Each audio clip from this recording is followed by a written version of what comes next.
Hello, Laoshi Lawrence McElroy here again in the pre-recorded video series.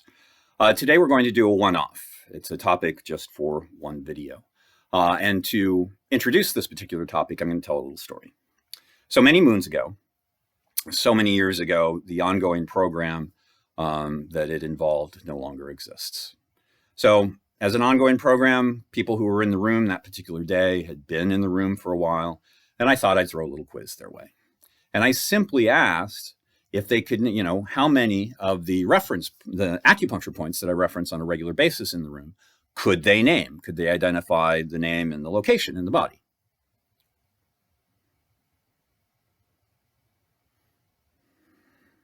Yeah, silence. So that's what I'm going to do in this little session. I'm going to identify the 8 acupuncture points that we reference more than any of the others with water tiger. Now, don't worry. This isn't some deep drill into traditional Chinese medicine. I'm just going to identify those acupuncture points. I will, however, tell you that depending upon the source material, and that's an important statement, depending upon the source material, like almost everything we do in these arts, in Tai Chi and Qigong, opinions vary. Different people hold different beliefs.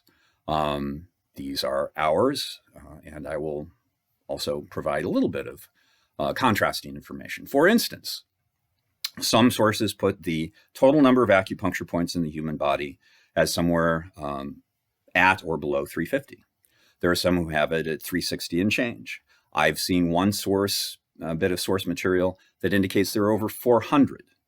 Now, there are also what are known as extraordinary points. Now, extraordinary points are usually identified as not being a part of any of the standard meridians. Now, a meridian is to Qi what a vein is to blood, more or less. And I have seen source material that indicates there is only one extraordinary point. I've seen source material that indicates they are in the 30s. I've seen source material that indicates there are over 60. There are 12 primary meridians, and there are 12 extraordinary meridians. Now, in the simplest of terms, an extraordinary meridian is a meridian that serves to help build the relationships between the 12 primary. And there's also material that indicate that the extraordinary meridians only really sort of fire up if the body is being attacked in some way, if there's an infection, if there's an injury, things like that. There are also 8 extraordinary vessels or channels in the body. And we'll start by identifying the 3 that Water Tiger School references more often than not. So the first is the Renmei,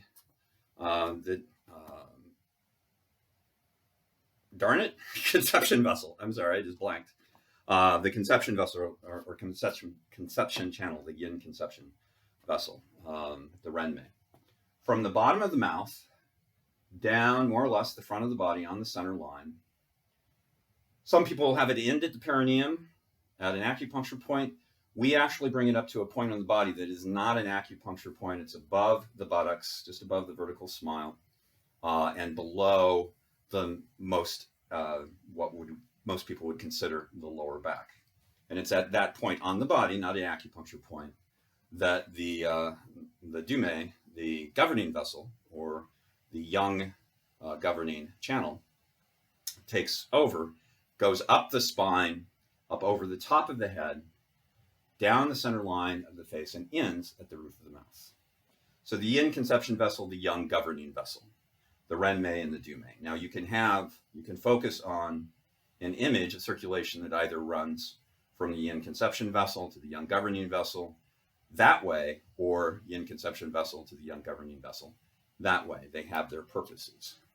Those are the only 2 extraordinary vessels that have their own meridians, that have their point. Their points are their points.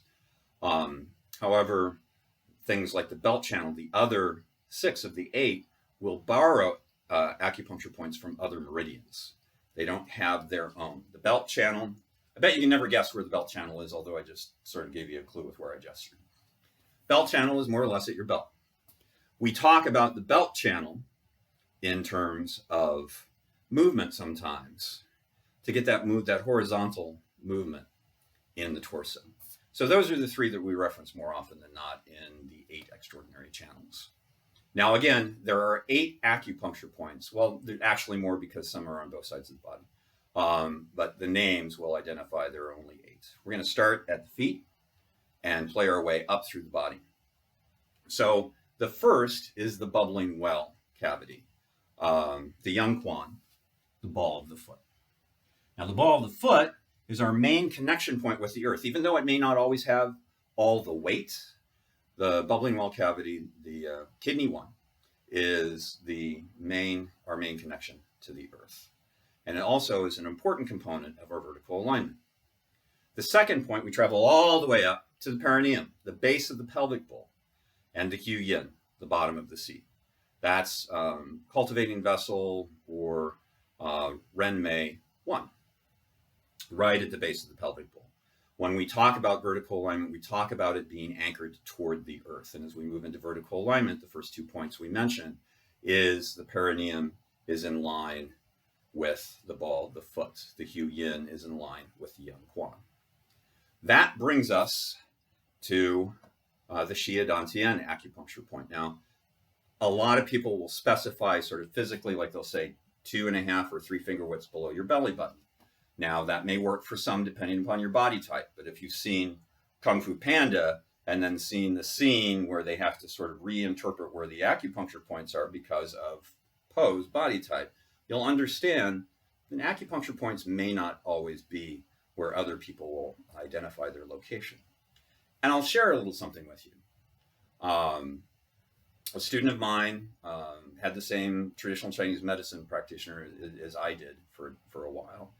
And she shared one time when we were talking about this on the mat, that particular practitioner said, an acupuncture point is really where you think it is.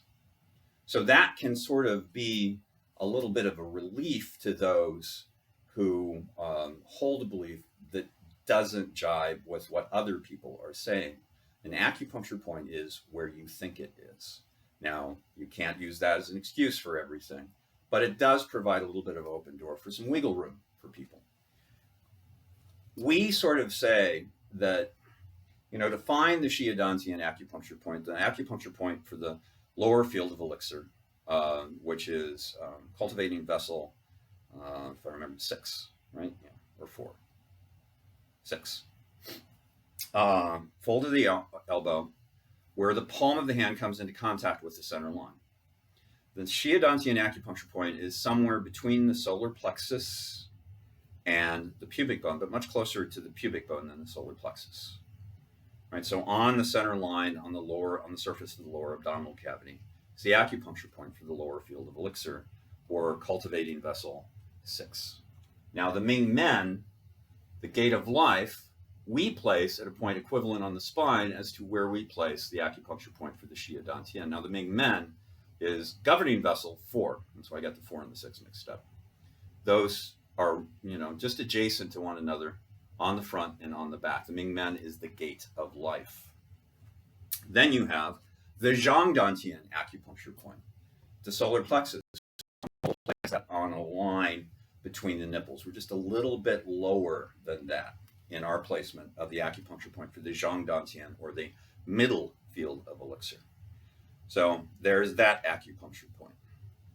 Then we go all the way from the Shang Dan Tien. Oh, by the way, that's cultivating vessel 17. Then we go all the way to the acupuncture point for the Shang Dan Tien. The third eye and other energy modalities, the lower center of the forehead. The Shang Dan Tien is the upper field of elixir. And I've seen, I believe it's the same reference source that says there's only one extraordinary acupuncture point as EX1. Most others identify it as EX3, so the third of a number of extraordinary points. But that's the lower center of the forehead, and that's the acupuncture point for the upper field of elixir. Then we go to the crown point of the head. Now, as we pointed out in others in this video series, a lot of people think the crown point of the head is the center of the top of the skull, and that's not true. It's actually toward the back third of the skull. Now, a lot of times when you're reading something about locating the Bak Hui, the 100 convergences at the crown point of the head. The writer will tell you to find the soft spot on the center of the top of your skull. And a little funny story, you know, I often tell that in a room, and when I'm talking about the Bak Hui, and I'm actually identifying it first, and everybody will start feeling their head. And then I'll identify the Hui Yin, the bottom of the sea, and I'll say that it's there. Nobody's hand goes to there except mine. So, ha. But anyway, you can't always find that soft spot. I mean, I'm sure those of you who know me would say, yeah, Lawrence couldn't find it for a soft spot because his head is just as hard as a rock from one side to the other. So what you might want to do is, a lot of acupuncturists, if they determine that you need a needle in your Bak Hui point, what they'll do is they'll put their thumbs in the opening of your ears, join the middle finger to the thumbs, and then start running the middle fingers right straight up over the top of the head.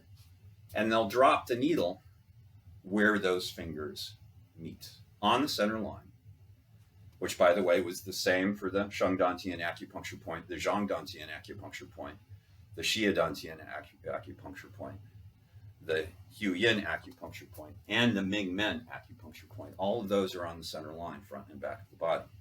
Now, the Bak Hui is the third acupuncture point that we reference in our vertical alignment. Crown point of the head, base of the pelvic bowl, because the crown point of the head is held, not lifted, to the heavens. Base of the pelvic bowl, Hui Yin, and the Yong Quan make up our vertical alignment. So that leaves us with one last acupuncture point. So we've done the ball of the foot, kidney 1, the Yong Quan, the bubbling well cavity. We've done CV1, cultivating vessel 1, the Hui Yin, the bottom of the sea at the perineum. We've done the Shiah Dan Tien acupuncture point, CV6, cultivating vessel 6 on the lower surface of the abdominal cavity. The Ming Men, governing vessel 4 in the lower back, equivalent position to the Shang Dan Tien. We've done the Jong Dan Tien, governing vessel 17, the lower center of the chest. We've done the Ming Men, extraordinary point 3, the acupuncture point for the Shang Dan Tien. We've done the Bak Hui, the 100 convergences at the crown point of the head, which, by the way, is governing vessel 20. That leaves us with pericardium 8, and that's the Lao Gong point. So we're going to the extremities. We're going to the centers of the palms.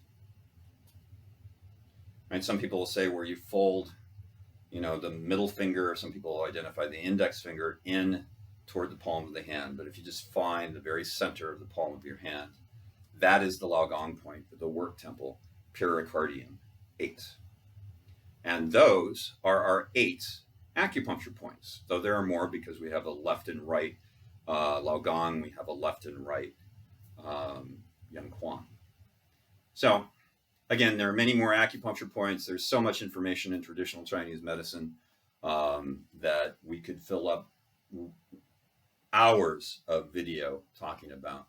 But those are the ones that are most important for our imagery, for our focus, and for our physical reference in the programs of Water Tiger School. So, as always, I hope you have found this informative, helpful. If you have any questions or observations, feel free to share them as always in the comments. And as always, in this time of being alone together, let's stay alone together until the medical experts tell us otherwise. So wash your hands, stay at home, flatten the curve, and we'll see you again at some point in the relatively near future. Bye.